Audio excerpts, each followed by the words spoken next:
Hello दोस्तों, नमस्कार। दिन भर की बड़ी खबर बिना देरी के आपको बताएंगे, जहां सबसे पहले बताएंगे भारतीय अर्थव्यवस्था में तेजी देख घबराया ग्लोबल टाइम्स। अब कह दी भारत को लेकर ऐसी बात। जी हां दोस्तों, बताएंगे कैसे आखिर तरक्की को देखकर चौंक गया चाइना। साथ ही साथ आपको बताएंगे हमलावरों का गुरपतवंत सिंह पन्नू से आखिर कनेक्शन खंगाल रही है पुलिस। सोशल मीडिया से जुड़ रही है कड़ियां। जी हां दोस्तों, बताएंगे संसद भवन की सुरक्षा चूक मामले में अब तक की सबसे बड़ी कार्रवाई की गई है। लोकसभा के 8 कर्मियों को निलंबित कर दिया गया है। जी हां दोस्तों, और पहली बार प्रधानमंत्री नरेंद्र मोदी जी का इस मुद्दे पर बयान आया है। बताएंगे पीएम मोदी जी ने क्या कहा। साथ ही साथ आपको बताएंगे जहां बिलावल भुट्टो बनेंगे पाकिस्तान के प्रधानमंत्री, तो उनके पिताजी होंगे जरदारी पाकिस्तान के नए राष्ट्रपति। जी हां दोस्तों, बताएंगे किसने ये बड़ा ऐलान किया और लोकसभा चुनाव को लेकर सबसे बड़ा सर्वे बताएंगे आखिर कौन मार रहा है फाइनल में बाजी। दोस्तों सारी जानकारियां बताएंगे, एक से एक बड़ी खबर, तो बनेगा वीडियो के अंत तक। और खबरों में आगे बढ़ने से पहले अगर आप भी अपने भारत देश का, भारतीय सेना का और भारत के प्रधानमंत्री नरेंद्र मोदी जी का दिल से समर्थन करते और मानते हैं कि मोदी है तो मुमकिन है, तो इस वीडियो को भी कर दीजिए लाइक, चैनल कर दीजिए सब्सक्राइब, बेल आइकन दबाइए, साथ ही कमेंट बॉक्स में लिख दीजिएगा जय हिंद। जी हाँ, तो चलते हैं पहली और सबसे बड़ी खबर की तरफ, जहां भारतीय अर्थव्यवस्था में तेजी देख घबराया ग्लोबल टाइम्स। कह दी ऐसी बात। दरअसल भारत की अर्थव्यवस्था पिछले 2 सालों से विश्व की सबसे तेजी से बढ़ती हुई अर्थव्यवस्था बनी हुई है और माना यह जा रहा है कि 2024 में भी ये शीर्ष पर बनी रहेगी, टॉप पर बनी रहेगी। तो वहीं भारत के मुकाबले चीन की अर्थव्यवस्था में मंदी आ रही है। इस साल भारत की चक्र वृद्धि, वार्षिक वृद्धि दर चीन के मुकाबले 4 से 5% ज्यादा रहने वाली है। चीन के साथ भारतीय अर्थव्यवस्था की इस तुलना से चीन का सरकारी अखबार ग्लोबल टाइम्स भड़क गया है। चीनी कम्युनिस्ट पार्टी का मुखपत्र समझे जाने वाले ग्लोबल टाइम्स का कहना है कि भारत और चीन की अर्थव्यवस्था के बीच किसी तरह की तुलना करना ही गलत है। चीनी अखबार का कहना है कि अमेरिकी दबाव के प्रभाव में चीनी और भारतीय अर्थव्यवस्थाओं के बीच तुलना आकर्षक विषय बन गया है। रिपोर्ट में लिखा गया है कि इस तरह की तुलना आकर्षित करने वाली हो सकती है, लेकिन दोनों देशों के विकास चरण अलग अलग हैं और दोनों देशों की अर्थव्यवस्थाओं की तुलना करना दिखाता है कि लोगों में दोनों अर्थव्यवस्थाओं की समझ की कमी है। ग्लोबल टाइम्स ने एक भारतीय अखबार में छपे एक लेख का जिक्र करते हुए लिखा है कि लेख का अधिकांश भाग भारत की आर्थिक संभावनाओं के बारे में है, लेकिन शीर्षक में चीन और भारत के बीच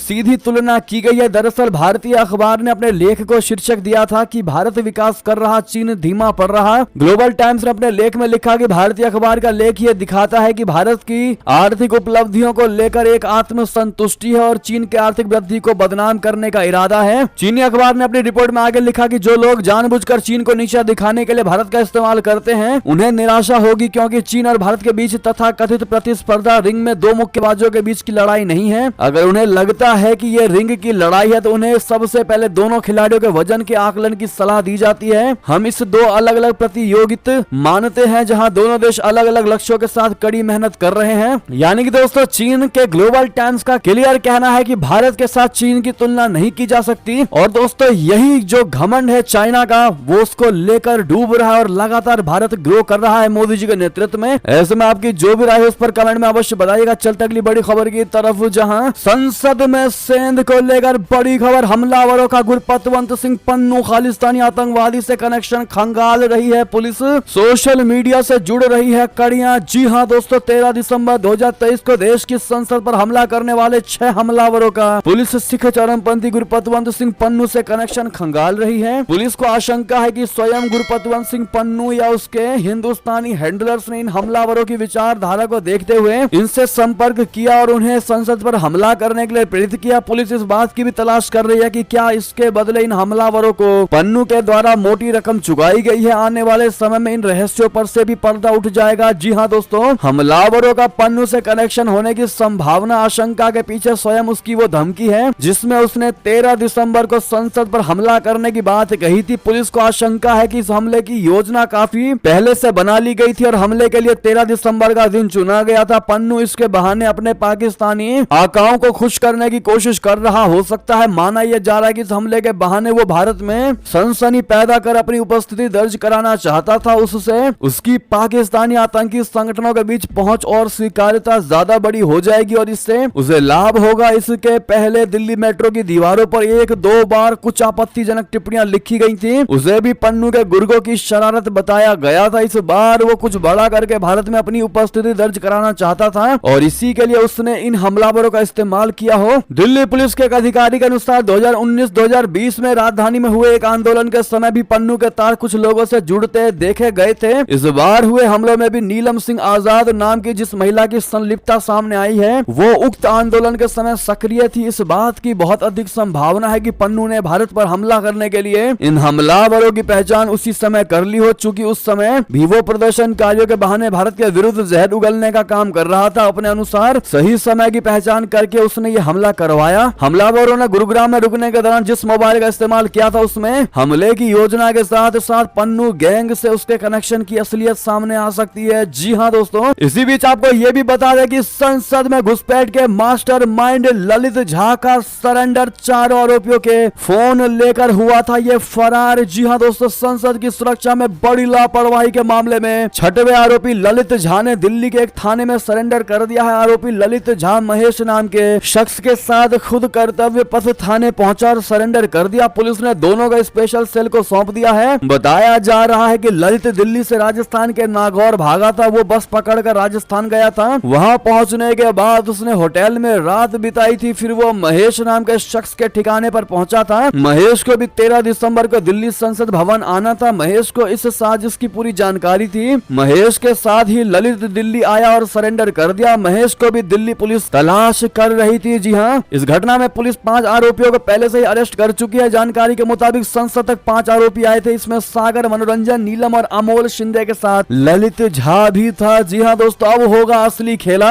अब इनकी पूरी प्लानिंग का होगा सबसे बड़ा खुलासा। जी हाँ दोस्तों, सबसे बड़ा मास्टरमाइंड ललित झा पकड़ में आ गया है। और इतना ही नहीं, आपको बता दें अब तक की सबसे बड़ी कार्रवाई संसद भवन की सुरक्षा चूक मामले में, जहां लोकसभा के 8 कर्मियों को निलंबित कर दिया गया है। जी हाँ, इस घटना पर लोकसभा सचिवालय ने सबसे बड़ी कार्रवाई की है। सुरक्षा उल्लंघन के आरोप में 8 कर्मियों को निलंबित कर दिया है। इतना ही नहीं दोस्तों, प्रधानमंत्री नरेंद्र मोदी जी का सबसे पहला बयान आया है पार्लियामेंट सिक्योरिटी ब्रीच मामले में। कहा कि स्पीकर को जो जरूरी लगे वो करें। जी हाँ, प्रधानमंत्री नरेंद्र मोदी जी ने बुधवार को संसद की सुरक्षा में हुई चूक पर चिंता जताई है। सूत्रों के मुताबिक उन्होंने कल सुबह वरिष्ठ मंत्रियों के साथ बैठक में कहा कि संसद सुरक्षा चूक मामले को संवेदनशीलता से लें। प्रधानमंत्री ने कहा कि वे खुद इस बारे में स्पीकर से बात करेंगे। उन्होंने कहा कि स्पीकर को जो जरूरी लगे सदन की सुरक्षा के लिए वो कदम उठाएं। जी हाँ दोस्तों, साथ ही साथ बात करते हैं अगली बड़ी खबर की, जहां बिलावल भुट्टो प्रधानमंत्री तो बाप जरदारी बनेंगे। पाकिस्तान के राष्ट्रपति पीपीपी पार्टी ने किया बहुत बड़ा ऐलान। जी हाँ, पाकिस्तान में चुनाव के तारीख की घोषणा कई हफ्ते पहले ही हो चुकी है। 8 फरवरी को देश में आम चुनाव कराए जाएंगे। इस बीच पाकिस्तान में पीपीपी ने बिलावल भुट्टो जरदारी को प्रधानमंत्री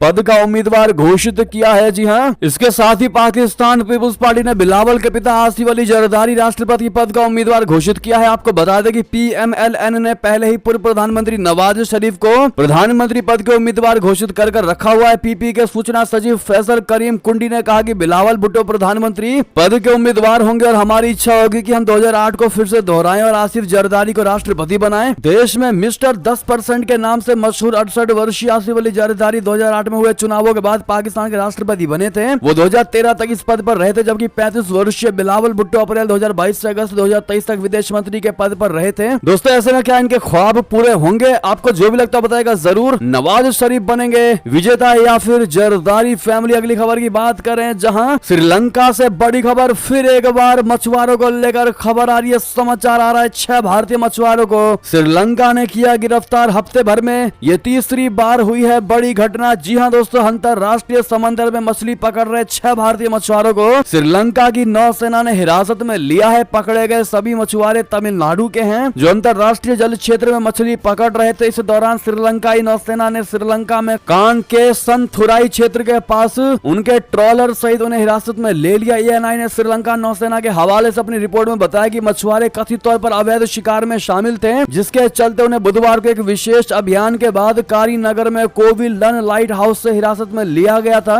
श्रीलंकाई नौसेना की तरफ से जारी प्रेस रिलीज में कहा गया था कि स्थानीय मछुआरों की आजीविका और देश के समुद्री संसाधनों को ध्यान में रखते हुए नौसेना विदेशी मछुआरों और ट्रॉलरों द्वारा अवैध मछली पकड़ने को रोकने के लिए श्रीलंकाई जल क्षेत्र में नियमित गश्त करते हुए अभियान चला रही है। रिपोर्ट के अनुसार हिरासत में लिए गए सभी 6 मछुआरे तमिलनाडु के पुदुकोट्टोई जिले के हैं। 6 में से 5 मछुआरों की पहचान कर ली गई है, जिनकी पहचान नरेश, आनंद बाबू, अजय, नंद कुमार और अजीत के रूप में हुई है। साथ ही साथ दोस्तों अगली खबर की बात करें, जहां अफगानिस्तान की 2 टुक पर तिलमिला उठा पाकिस्तान, कहा हर घटना के लिए हम जिम्मेदार नहीं। जी हां, अफगानिस्तान ने आधिकारिक तौर पर एक बार फिर पाकिस्तान को कड़ा जवाब देते हुए कहा है कि पाकिस्तान को अपनी सुरक्षा पर अधिक ध्यान देना चाहिए और पाकिस्तान के अंदर घटने वाली हर घटना की जिम्मेदारी अफगानिस्तान पर नहीं डालनी चाहिए। पाकिस्तान के डेरा इस्माइल खान में 23 सुरक्षा कर्मियों के मारे जाने के बाद पाकिस्तान और अफगानिस्तान के बीच राजनीतिक स्तर पर दबाव बनाने की रणनीति शुरू हो गई है। अफगानिस्तान ने आधिकारिक तौर पर कहा है कि पाकिस्तान में होने वाली हर घटना की जिम्मेदारी उस पर नहीं थोपी जानी चाहिए। पाकिस्तान ने कहा है कि हम उम्मीद करते हैं कि अफगानिस्तान इस मामले में शामिल आरोपियों को सौंपने के अलावा भी बहुत कुछ करेगा। पाकिस्तान में डेरा इस्माइल खान स्थित सुरक्षा चौकी पर आत्मघाती हमले के बाद पाकिस्तान ने अपने यहाँ मौजूद अफगानिस्तान के कार्यवाहक राजदूत को बुलाकर अपनी कड़ी नाराजगी जाहिर की थी और अपना एक मांग पत्र उसके द्वारा तालिबान अफगानिस्तान को दिया था, जिसमें कहा गया था कि वो इस मामले में शामिल आरोपियों को पकड़कर तत्काल उन्हें सौंपे। साथ ही अफगानिस्तान में मौजूद आतंकवादी संगठन तहरीक-ए-तालिबान पाकिस्तान के नेताओं को पकड़कर पाकिस्तान को सौंप दे। साथ ही साथ अगली खबर की बात करें, जहां ताइवान के बाद अब दक्षिण कोरिया को परेशान कर रहे चीन रशिया घुसपैठ को भेजे लड़ाकू विमान बताते हैं। चीन और रशिया के लड़ाकू विमानों ने गुरुवार को दक्षिण कोरिया की हवाई सीमा में घुसपैठ की कोशिश की। इसके बाद दक्षिण कोरिया ने भी अपने लड़ाकू विमानों को तुरंत एयरबोर्न कर दिया। इस घटना से अत्यधिक सन्निकृत कोरियाई प्रायद्वीप में तनाव बढ़ गया है। दक्षिण कोरियाई समाचार एजेंसी योनहाप ने जॉइंट चीफ्स ऑफ स्टाफ के हवाले से रिपोर्ट दी है कि रशिया और चीनी विमानों को सुबह 11:53 से दोपहर 12:10 के बीच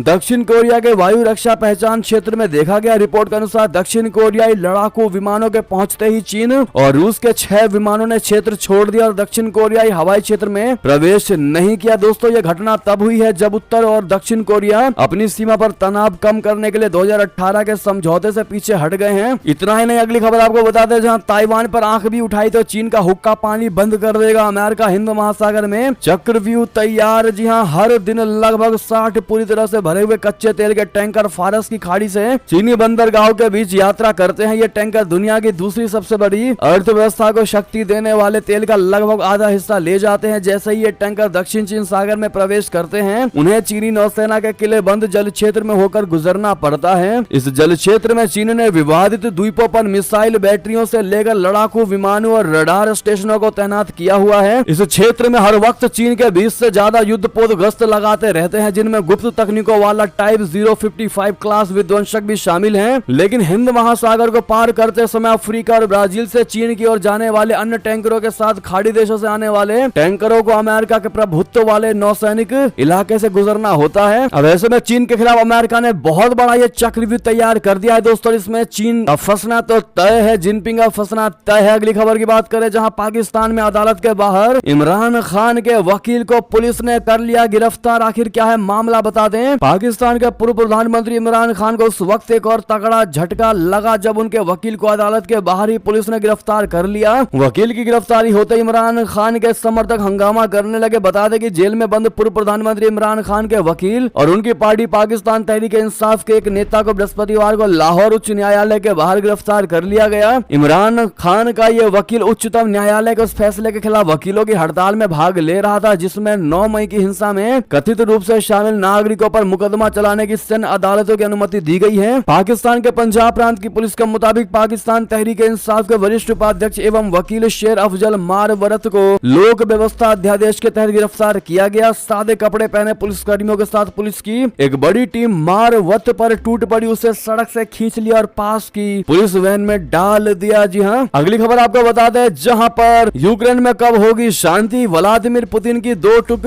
बताया युद्ध में कितने रूसी सैनिक हैं तैनात। दरअसल रशिया के राष्ट्रपति व्लादिमीर पुतिन ने गुरुवार को कहा कि यूक्रेन को लेकर उनके देश के लक्ष्यों में कोई बदलाव नहीं आया है और उनके हासिल होने तक शांति कायम नहीं होगी। पुतिन ने वर्ष के अंत में होने वाले संवाददाता सम्मेलन में एक सवाल के जवाब में ये बात कही। पुतिन ने कहा कि यूक्रेन को लेकर रशिया के लक्ष्यों में नाजीवाद का खात्मा, असैन्यीकरण और देश की तटस्थ स्थिति स्थापित करना शामिल है और इनमें कोई बदलाव नहीं आया है। उन्होंने फरवरी 2022 में जब सैनिकों को यूक्रेन भेजा था तब भी उन्होंने इन लक्ष्यों को रेखांकित किया था। उन्होंने कीव को नियंत्रण में लेने के सेना के प्रयास नाकाम होने के बाद पिछले साल पारंपरिक संवाददाता सम्मेलन नहीं किया था। एक और खबर की बात करें, जहां निर्भय ब्रह्मोस मिसाइल आखिर भारत ने क्यों झोंकी है लंबी दूरी की मिसाइलों पर ताकत। क्या है चीन से खतरा, बता दें। चीन हिंद महासागर में तेजी से अपनी नौसैनिक उपस्थिति को बढ़ा रहा है। चीनी नौसेना की बढ़ती मौजूदगी भारत के लिए गंभीर खतरा पैदा कर रही है। इस कारण भारत ने भी अपनी रक्षात्मक तैयारियों को तेज कर दिया है। भारतीय नौसेना तेजी से लंबी दूरी तक मार करने वाली मिसाइलों पर ध्यान केंद्रित कर रही है। भारतीय नौसैनिक मिसाइल प्रोग्राम में निर्भय सबसोनिक क्रूज मिसाइल के डेरिवेटिव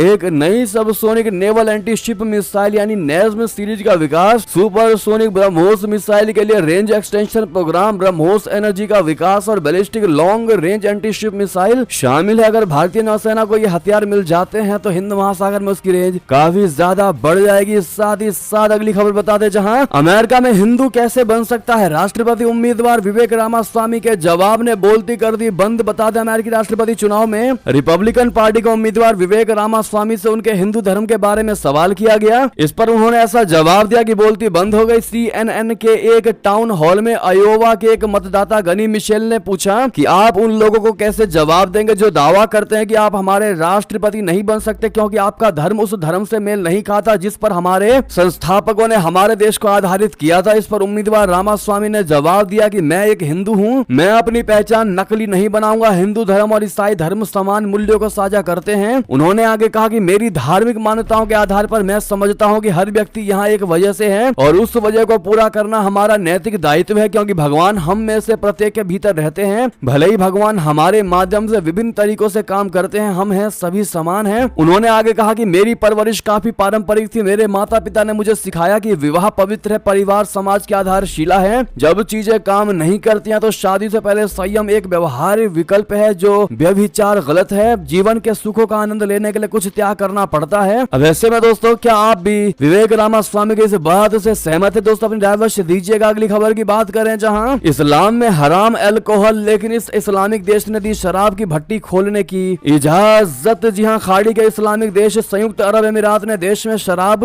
बनाने के लिए एक कमर्शियल कंपनी को इजाजत दे डाली है। इस महीने राजधानी अबू धाबी में शराब बनानी शुरू की जाएगी। खाड़ी देश में ऐसा पहली बार हो रहा है कि किसी कंपनी को देश के अंदर शराब बनाने की इजाजत दी जा रही है। इस बात की चर्चा इसलिए ज्यादा है क्योंकि इस्लाम में शराब हराम मानी जाती है और यूएई खाड़ी के प्रमुख इस्लामिक देशों में से एक है। यूएई ने रेस्टोरेंट बोले तो क्राफ्ट बाय साइड हसल को खुद से तैयार की गई टैप बियर बेचने का लाइसेंस दिया है। यूएई की शराब दुकानों में आयातित बियर और स्प्रिट पहले से ही मिलता है, लेकिन नए नियमों के तहत सभी पैकेज्ड उत्पादों का निर्माण अभी भी विदेश में ही करना होगा। जी हाँ दोस्तों, अगली खबर की बात करें, जहां हिमंत बिस्वा शर्मा की सरकार का सबसे बड़ा आदेश, असम में 1281 मदरसों को स्कूलों में बदला। जी हाँ दोस्तों, असम में लगभग 1300 मिडिल इंग्लिश मदरसों को तत्काल प्रभाव से सामान्य ME स्कूलों में तब्दील कर दिया गया है। राज्य सरकार की ओर से एक आदेश में इस बात की जानकारी देते हुए कहा गया है कि 1281 स्कूलों को तत्काल प्रभाव से ME स्कूल बना दिया गया है। बता दें कि मिडिल इंग्लिश यानी ME मदरसे अंग्रेजी माध्यम में शिक्षा उपलब्ध कराते हैं। माध्यमिक शिक्षा विभाग के निदेशक सुरंजना सेनापति द्वारा बुधवार को जारी आदेश में कहा गया है कि प्रारंभिक शिक्षा निदेशालय के तहत राज्य भर में 1281 उच्च प्राथमिक ME मदरसों को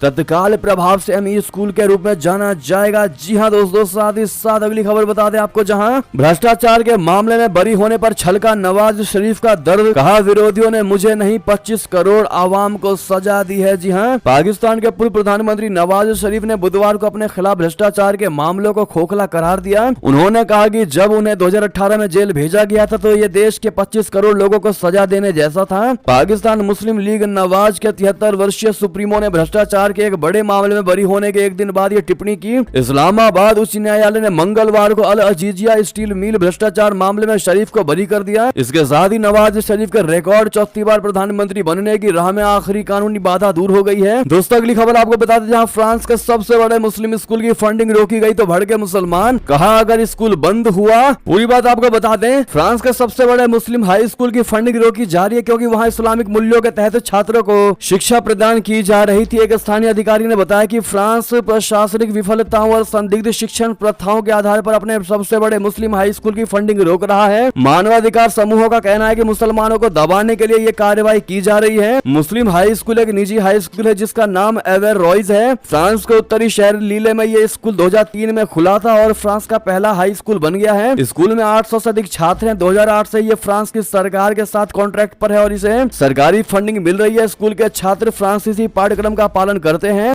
साथ ही उन्हें धर्म की शिक्षा भी दी जाती है। स्कूल के हेडमास्टर एरिक डुफोर ने कहा कि उन्हें अभी तक गृह मंत्रालय के स्थानीय ऑफिस से कॉन्ट्रैक्ट खत्म करने की अधिसूचना नहीं मिली है। उन्होंने कहा कि स्कूल सरकार के इस फैसले के खिलाफ अदालत का रुख करेगा। उन्होंने कहा कि जब बात फ्रांस के मूल्यों की आती है तो हम किसी भी दूसरे स्कूल की तुलना में उससे अधिक तन्मयता से लागू करते हैं। अगली खबर की बात करें, जहां क्या अमेरिकी राष्ट्रपति पर चलेगा महाभियोग, सदन ने दी मंजूरी, बाइडेन ने पॉलिटिकल स्टंट बताया। जी हां, अमेरिका में बड़े राजनीतिक घटनाक्रम में राष्ट्रपति जो बाइडेन के खिलाफ महाभियोग जांच को मंजूरी दे दी गई है। अमेरिकी राष्ट्रपति के बेटे पर इंटरनेशनल डीलिंग का आरोप लगा है, जिसकी वजह से इस जांच को सदन ने मंजूरी दी है। वहीं जो बाइडेन ने पॉलिटिकल स्टंट बताया। अमेरिकी सदन में राष्ट्रपति पर महाभियोग यानी कि इम्पीचमेंट इंक्वायरी चलाने के लिए वोटिंग की गई। महाभियोग जांच के पक्ष में 221 वोट पड़े, जबकि विरोध में 212 वोट पड़े हैं। रिपब्लिकन ने इस जांच के लिए पूरा जोर लगा दिया है। जी हां, अगली खबर की बात करें, जहां गंभीर मामला है, विपक्ष कर रहा राजनीति, संसद में सुरक्षा चूक पर अमित शाह जी का सबसे बड़ा बयान। विभिन्न विपक्षी दलों के नेताओं ने गुरुवार को मांग करते हुए कहा कि गृह मंत्री अमित शाह जी संसद सुरक्षा उल्लंघन के मुद्दे पर बयान दें और उसके बाद दोनों सदनों में इस मामले पर चर्चा कराएं। कुछ विपक्षी सांसदों ने गृह मंत्री के इस्तीफे तक की मांग कर डाली। इस मुद्दे पर मचे घमासान के बीच खुद अमित शाह जी की प्रतिक्रिया सामने आई है। केंद्रीय गृह मंत्री ने कहा कि यह गंभीर मामला है और लोकसभा स्पीकर ने इसका संज्ञान लिया है। उन्होंने कहा कि विपक्ष राजनीति कर रहा है। अमित शाह ने कहा कि चूक हुई है जिसकी वजह से घटना हुई है। गृह मंत्रालय ने सीनियर डीजीपी के नेतृत्व में कमेटी बनाई है। मामले में एफआईआर भी हुई है और जांच भी हो रही है। 15 से 20 दिन में रिपोर्ट सामने आ जाएगी। जी हां, अगली खबर की बात करें, जहां सेमीफाइनल के बाद फाइनल की बारी। लोकसभा इलेक्शन का सबसे बड़ा ताजा सर्वे में बीजेपी या कांग्रेस किसकी बन रही है सरकार, बता दें। 3 राज्यों में बीजेपी की बम्पर जीत के बाद अब उसकी निगाहें अगले साल होने वाले लोकसभा चुनावों की ओर हो गई है। इन विधानसभा चुनावों को सत्ता का सेमीफाइनल कहा जा रहा था, जबकि फाइनल यानी कि लोकसभा चुनाव में महज अब कुछ दिन का ही समय शेष है। ऐसे में करोड़ों जनता के बीच उत्सुकता है कि अगले साल कौन लोकसभा चुनाव जीतने वाला है। आम चुनाव को लेकर सर्वे भी सामने आने लगे हैं। ताजा सर्वे में कांग्रेस के नेतृत्व वाले इंडिया अलायंस को झटका लगता दिखाई दे रहा है। बीजेपी अकेले के दम पर लगातार तीसरी बार सरकार बनाने की ओर दिखाई दे रही है। टाइम्स नाउ और ईटीजी के ताजा सर्वे में एनडीए को 319 से 339 सीटें मिल सकती हैं, जबकि इंडिया गठबंधन को 148 168 सीटें मिलने का अनुमान है। सर्वे के अनुसार यदि अभी चुनाव होते हैं तो बीजेपी को 308 से 328 सीटें मिल सकती हैं, जबकि कांग्रेस को 52 से 72 सीटें जीत सकती है। इसके अलावा वाईएसआरसीपी 24 से 25, डीएमके 20 से 24, टीएमसी 20 से 24, बीजेडी 13 से 15, बीआरएस 3 से 5 और अन्य के खाते में 60 से 76 सीटें आ सकती हैं। जी हां, अब ऐसे में किस राज्य में कितने सीटें मिलेंगी तो आपको बता दें, सर्वे में बताया गया है कि एनडीए को यूपी में 70 से 74 सीटें, इंडिया गठबंधन को 4 से 8 सीटें और अन्य को 0 से 4 सीटें मिल सकती हैं। दिल्ली में 6 से 7 सीटें एनडीए के खाते में जा सकती है, जबकि आम आदमी पार्टी को 0 से 1 सीट मिलने का अनुमान है। छत्तीसगढ़ की बात करें तो यहाँ एनडीए 10 से 11, इंडिया अलायंस 0 से 1 सीटें जीत सकती है। मध्य प्रदेश की कुल 29 सीटों में एनडीए 27 से 29, इंडिया 0 से 1 सीट जीतने में कामयाब हो सकती है। वहीं गुजरात की सभी 26 सीटों पर बीजेपी का कब्जा हो सकता है। जी हाँ, अब ऐसे में दोस्तों हर केस में भारतीय जनता पार्टी बम्पर जीत के साथ